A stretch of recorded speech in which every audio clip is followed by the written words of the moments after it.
This is Fresh Air. I'm Terry Gross.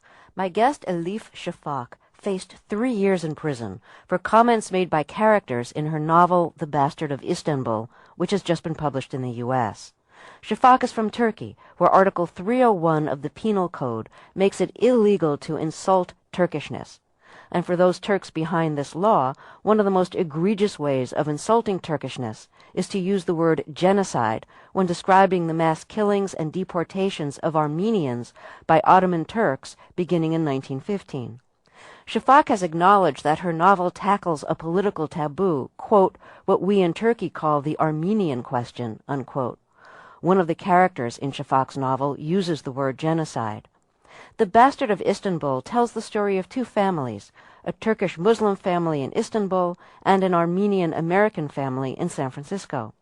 Shafak says the novel is about the tension between the need to examine the past and the desire to erase it. Shafak was acquitted of violating Article 301, but a journalist who described himself as an Armenian from Turkey was found guilty. That journalist, Hrant Dink, was assassinated last month. Now many Turkish writers and intellectuals, including Elif Shafak and the Nobel laureate Orhan Pamuk, find their safety threatened. It's unsafe for some of them to publicly discuss what happened to the Armenians in 1915. I spoke with Elif Shafak yesterday. Elif Shafak, welcome to Fresh Air.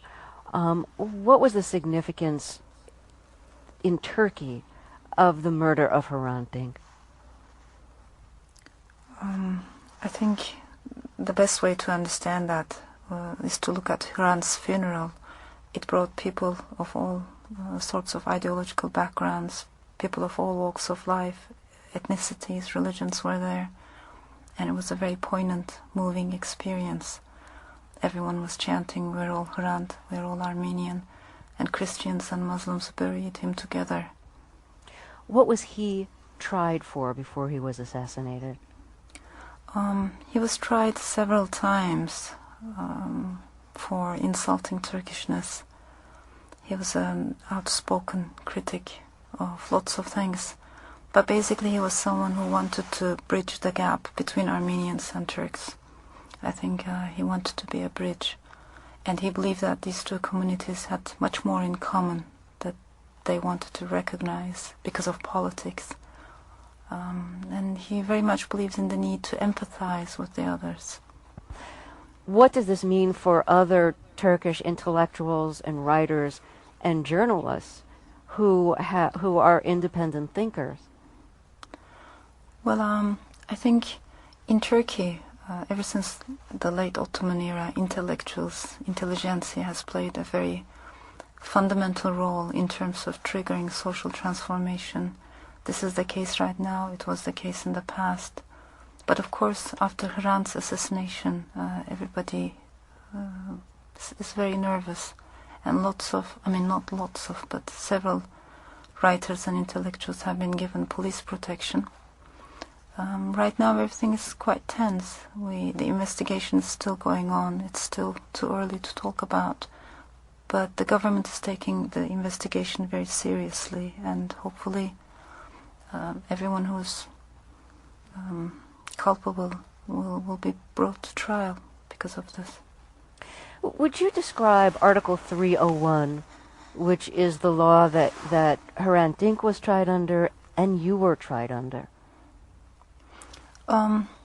It's quite ironic, actually, because Article 301 was part of the reforms process. I mean, it was introduced as a positive step, as a progressive step, in terms of bringing the country to EU standards.